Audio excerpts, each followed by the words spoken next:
శ్రీ మహాగణాధిపతయే నమః, శ్రీమాత్రే నమః. మాచిరాజ్ భక్తి ప్రేక్షకులందరికీ నమస్కారం.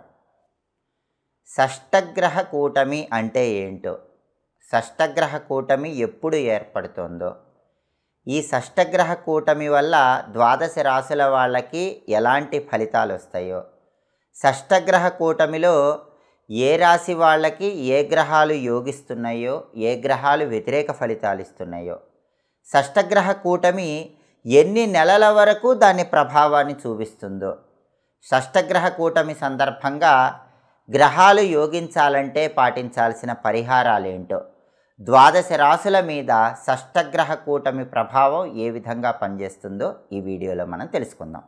జ్యోతిష శాస్త్రపరంగా 2025 సంవత్సరం మార్చి నెల 28వ తేదీ పూర్వాభాద్ర నక్షత్రం 4వ పాదంలోకి చంద్రుడు ప్రవేశిస్తున్నాడు.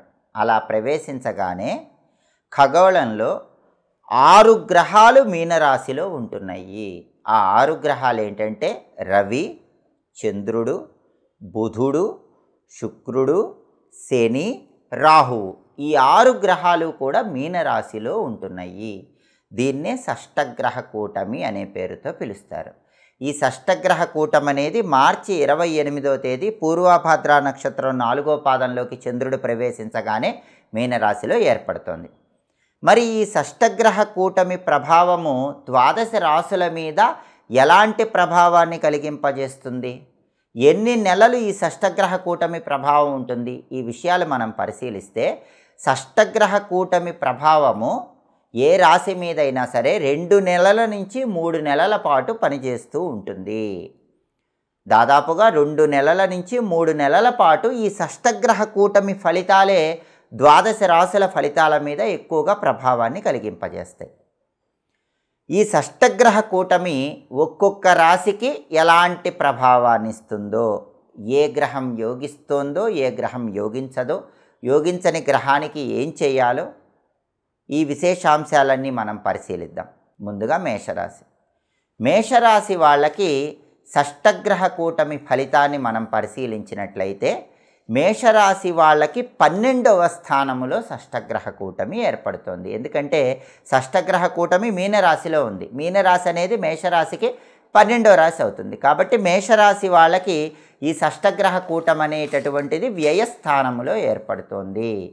మరి మేషరాశికి ఈ షష్టగ్రహ కూటమిలో ఏ గ్రహం ఎలాంటి ఫలితం ఇస్తుందంటే సూర్యుడు 12వ స్థానంలో ఉన్నాడు, అంటే వృత్తిపరంగా శత్రువులు పెరుగుతారు.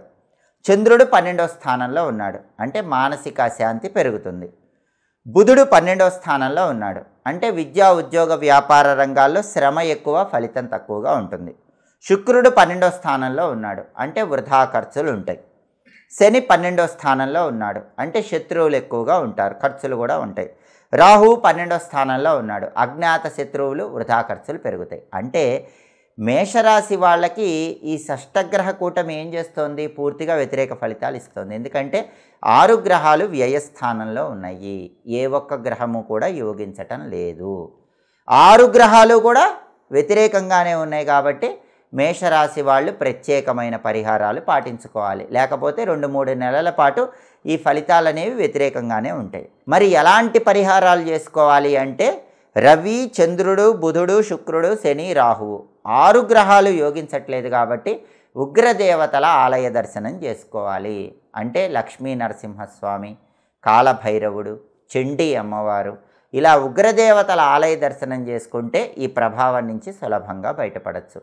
సకల దేవతా స్వరూపమైన గోమాతకు నవధాన్యాలు నానబెట్టి ఆహారంగా తినిపిస్తూ ఉండాలి, లేదా బ్రాహ్మణుడికి నవధాన్యాలు దానం ఇచ్చుకోవాలి. అలా చేస్తే కూడా షష్టగ్రహ కూటమి వల్ల వచ్చే వ్యతిరేక ఫలితాల నుంచి బయటపడవచ్చు. అలాగే స్తోత్ర పారాయణల పరంగా లక్ష్మీ నృసింహ కరావలంబ స్తోత్రము, కాలభైరవాష్టకము, ఈ రెండింటినీ కూడా 2 నుంచి 3 నెలల పాటు ప్రతిరోజు చదివినా విన్నా మేషరాశి వాళ్ళు ఈ షష్టగ్రహ కూటమి వల్ల వచ్చే వ్యతిరేక ఫలితాల నుంచి బయటపడవచ్చు, సమస్త శుభాలను సిద్ధింపజేసుకోవచ్చు. కాబట్టి ఈ పరిహారాలు పాటించండి, సమస్త శుభాలను సిద్ధింపజేసుకోండి, గ్రహాల ప్రసన్నత పొందండి. ఎప్పటికప్పుడు జ్యోతిష శాస్త్రపరంగా ఆసక్తికరమైన విశేషాంశాలు తెలుసుకోవాలనుకుంటున్నారా? జ్యోతిష శాస్త్రపరమైనటువంటి రహస్యాలన్నీ తెలుసుకోవాలనుకుంటున్నారా?